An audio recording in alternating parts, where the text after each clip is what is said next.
Selamat siang teman-teman, Pak Tony. Nama saya Dede Palasani dan rekan saya yang belum hadir namanya Budi Safira. Kami akan menjelaskan topik tentang interconnection network. Apa sih itu interconnection network?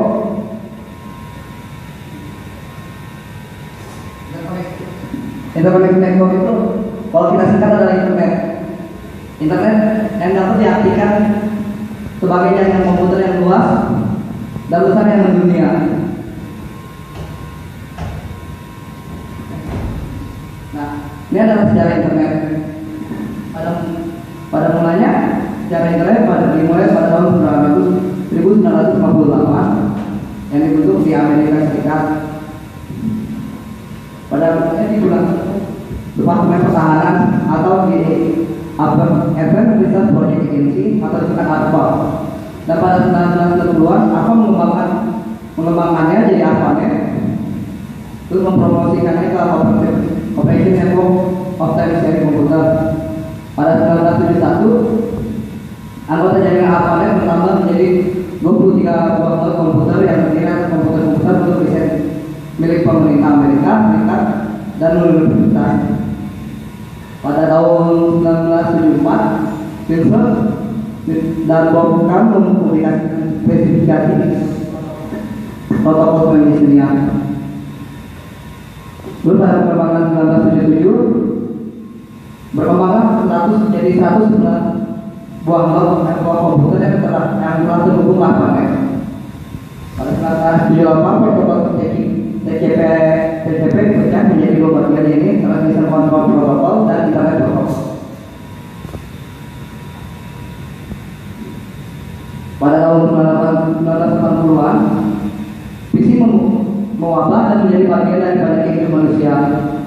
Pada tahun itu tercatat ARPANET telah memiliki anggota hingga 213 host yang terhubung. Terus pada tahun 1982 istilah internet pertama kali digunakan dan TCP/IP diagnosis sebagai protokol universal. Dan 1980 diperkenalkan sistem namanya domain. 2004 situs internet berkembang menjadi 3.000 halaman. Dan pada saat ini banyak yang berkembang jadi e-commerce, banking, blogging dan lain-lain. Topologi adalah struktur jaringan atau cara pembuatan komputer atau terminal dalam suatu jaringan. Ini adalah topologi bus.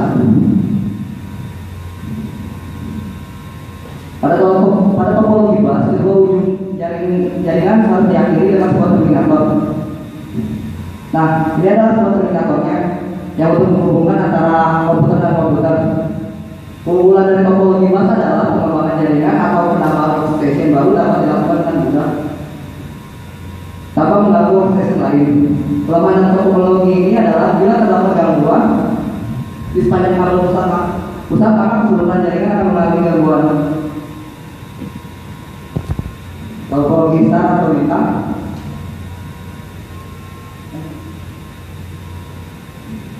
Kalau topologi beta merupakan bentuk topologi jaringan yang berupa frekuensi dari nol tengah ke setiap nol atau pengguna. Kelebihan dari topologi ini adalah kerusakan pada satu saluran hanya akan mempengaruhi jaringan tersebut.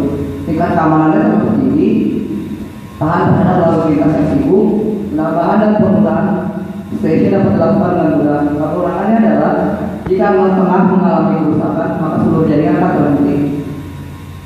Dan pada topologi star, biaya instalasinya sangat mahal karena butuh biaya kabel dan hak dan lainnya.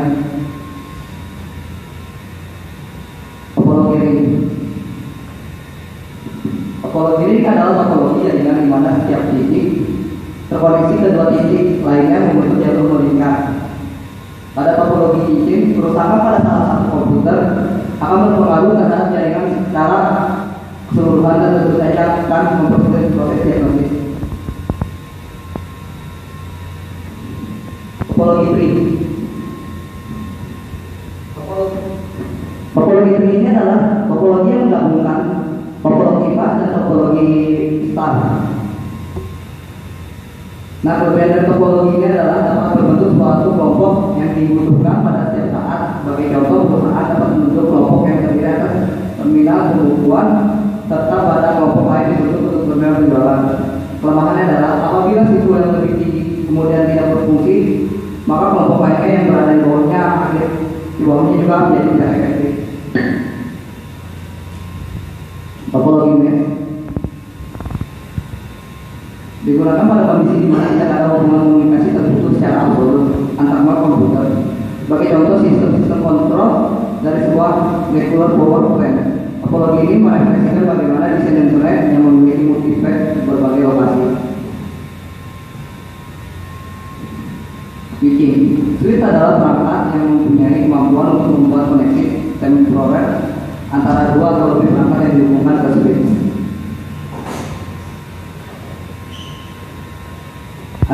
Terdapat dedicated switch network.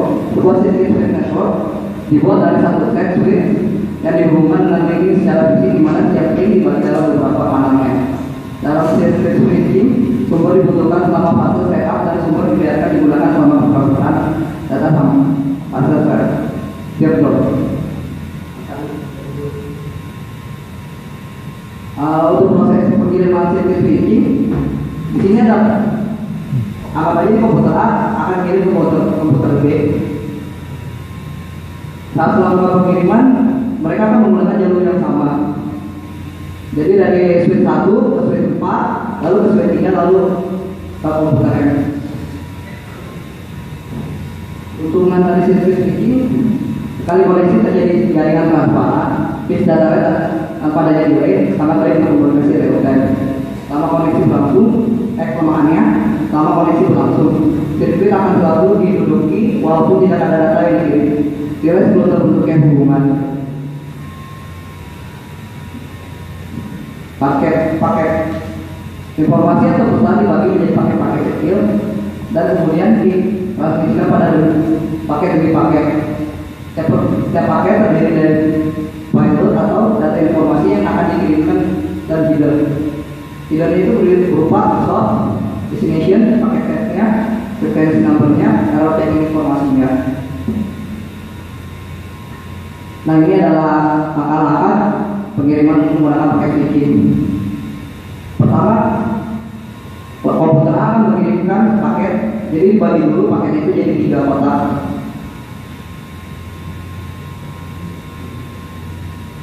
Lalu paket 1 dan 2 akan dikirimkan secara bersamaan, tapi berurutan yang berbeda.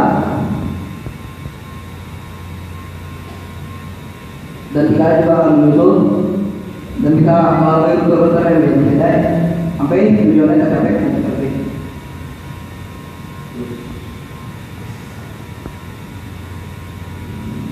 Nah, di sini kan paket satunya belum transfer ke paket B, tapi setelah semuanya terkirim, paketnya akan tersusun secara otomatis. Nah, paket switching sama sendirian dibagi menjadi 2. Datagram paket switching dan virtual circuit paket switching. Kalau pada datagram paket switching, beruntung setiap paket independen, tidak ada delay untuk setupnya. Dan setiap header paket membawa langsung digunakan. Tapi kalau virtual circuit paket switching, jalur tetap untuk seluruh hubungan. Ada delay untuk setup hubungan, setiap header paket hanya mempunyai label. Not jaringan yang memproses setiap paket secara independen. Jika host A mengirim 2 paket berurutan ke host B pada sebuah jaringan paket datagram, jaringan tidak dapat menjamin bahwa kedua paket tersebut akan dikirim bersamaan. Kenyataannya kedua paket tersebut dikirim dalam rute yang berbeda, seperti yang tadi kita contohkan. Nah, ini ya, bapaknya juga ada di sini. Tipe apa? Si komputer A mengirim paket ke komputer X, melakukan kiriman secara ini, dan akhirnya sampai ke komputer X. Jaringan virtual circuit. Terdapat fase-fase backup transfer data seperti pada jaringan circuit switch. Sumber disediakan selama fase setup seperti pada circuit switch atau sebuah permintaan seperti pada jaringan datagram. Sebagaimana dalam jaringan datagram, data paketisasi dan setiap paket membawa sebuah alamat pada header. Alamat merupakan alamat lokal dan alamat end-to-end. Bagaimana dalam circuit switch, seluruh paket mengikuti jalur yang sama yang telah dibangun selama koneksi. Jaringan virtual circuit secara manual diimplementasikan pada lapisan data link, sementara circuit switch pada lapisan fisik dan jaringan data lengkap pada lapisan network. Ini adalah contoh dari virtual circuit. Ini keuntungan dari data dalamnya. Tidak ada waktu setup-nya, adaptasi yang sangat cepat jika terjadi network overload. Adaptasi yang cepat jika terjadi load failure. Kelemahannya adalah kedatangan paket bisa tidak sesuai dengan urutannya. Adanya beban pemrosesan karena setiap paket diproses di setiap node. Receiver tidak memiliki persiapan terhadap paket yang datang. Ini adalah keuntungan dan kelemahan untuk virtual circuit. Kedatangan paket sesuai urutannya, terdapat mekanisme error control, menetapkan satu rute satu koneksi, penerima telah bersiap untuk menerima paket yang akan datang. Kelemahannya adalah adanya delay saat connection setup, adaptasi terhadap node failure kurang baik, adaptasi terhadap node overload kurang baik. Ini keuntungan dan kelemahan untuk virtual packet. Jaringan dapat digunakan bersamaan secara dinamis. Setiap aplikasi akan terhubung ke jaringan dengan data rate yang sesuai kebutuhannya. Terus tidak terjadi blocking jika beban jaringan tinggi, tetapi waktu pengiriman menjadi lama.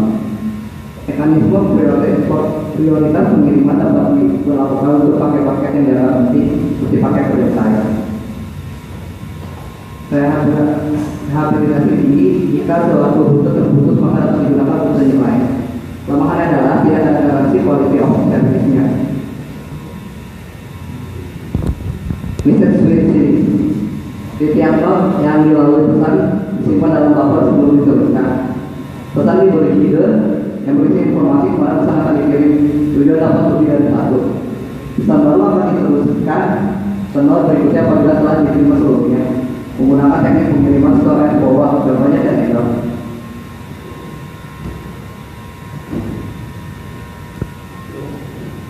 Ini contoh dari message switching. Pertama, komputer.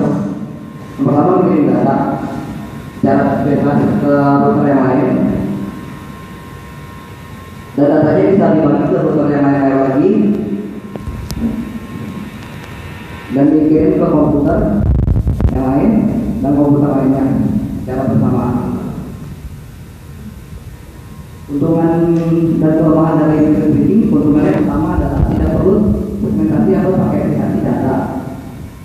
Overhead lebih kecil, pesan dapat dikirim meskipun penerimanya sibuk, disimpan di buffer sampai penerimanya siap. Kelemahannya adalah apabila terjadi error terjadi pada seluruh pesannya, delay karena proses store and forwardnya, terus perlu buffer dengan kapasitas yang besar di setiap node-nya. Terima kasih yang dihadirkan oleh teman-teman. Routing adalah proses untuk memilih jalur yang dilalui output. Jalur yang tergantung pada beban jaringan data RAM, tipe offset sensitif, dan pola trafik. Pada umumnya, skema routing hanya mempertimbangkan jalur terpendek. Terdapat dua bentuk routing, yaitu deterministic routing dan adaptive routing. Untuk deterministic itu jenis routing yang dilakukan pengelola jaringan untuk menghasilkan informasi tentang jaringan yang dibuat secara manual. Ciri-cirinya jalur spesifik ditentukan oleh admin jaringan, pengisian tabel routing dilakukan secara manual oleh admin jaringan. Biasanya digunakan jaringan berskala kecil, rute tidak berubah kecuali jika diubah secara manual oleh admin. Kelebihannya menyenangkan untuk proses router karena router hanya mengupdate apabila sekali saja IP data yang ada. Tidak ada benefit yang digunakan untuk pertukaran informasi dari tabel isi routing. Routing deterministik lebih aman dibandingkan routing adaptif. Analisa kesalahan pada topologi jaringan lebih cepat diketahui. Pengiriman paket data lebih cepat karena jalur baru sudah dimulai terlebih dahulu. Kekurangannya, dia bisa menggunakan informasi jaringan yang berskala kecil. Jika rute berubah, saat itu harus dilakukan secara manual. Selalu menggunakan rute yang sama, tapi kemungkinannya itu bukan rute yang terbaik. Jalur luas gateway itu pada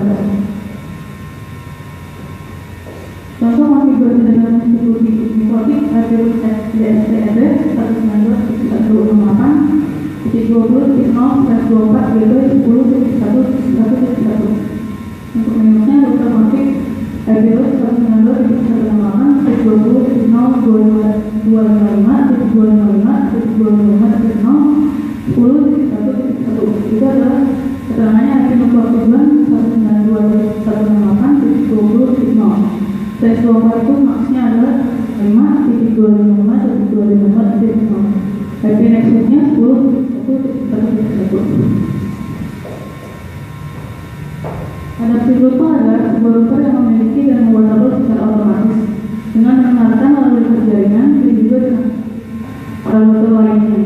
Protokol itu mengatur router sehingga dapat berkomunikasi satu dengan yang lain, saling memberikan informasi satu dengan yang lain, dan saling memberikan informasi routing yang dapat membuat isi forwarding table tergantung keadaan jaringannya. Dengan cara ini, router mengetahui keadaan jaringan yang terakhir dan mampu menemukan data arah yang benar. Ciri-ciri adaptif router berbagi informasi routing secara otomatis. Jumlah router sangat banyak. Routing tabel dibuat secara dinamis, membutuhkan protokol routing seperti RIP atau OSPF. Macam-macam adaptif itu ada RIP, AIGRP, OSPF, AIGRP, DHCP. Kelebihannya hanya mengenal alamat yang terhubung langsung dengan pekerjaan. Tidak perlu mengetahui semua alamat cloud yang ada. Bila terjadi penambahan cloud baru, tidak perlu semua menghormati, hanya yang berhubungan saja. Kekurangannya, beban kerja router lebih berat karena selalu memperbarui IP kabel pada setiap waktu tertentu. Kecepatan pengenalan dan kelengkapan IP kabel terbilang lama karena router proses ke semua router sampai ada yang contoh, sehingga setelah konfigurasi harus menunggu beberapa saat agar setiap router mendapat semua alamat IP yang ada.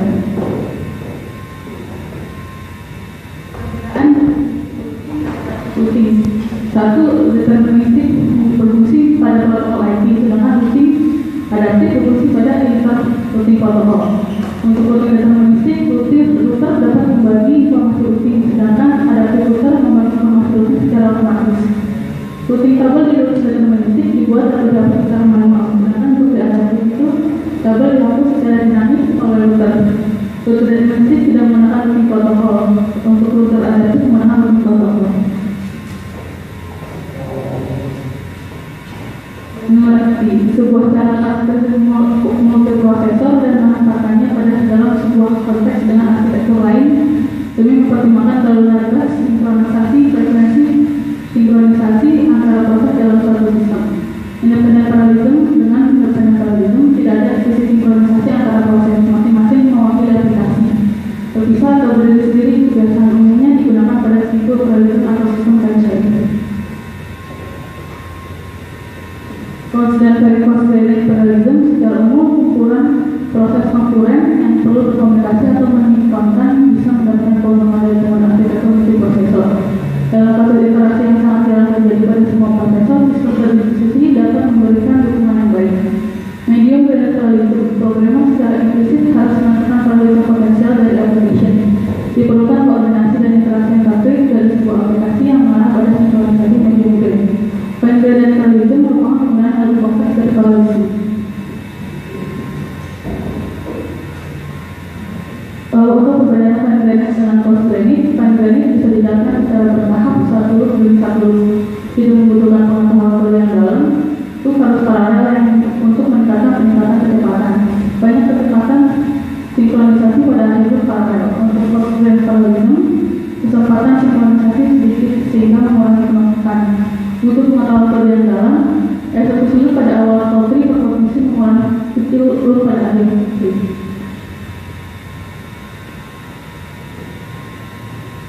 Sebenarnya tidak ada pengalaman.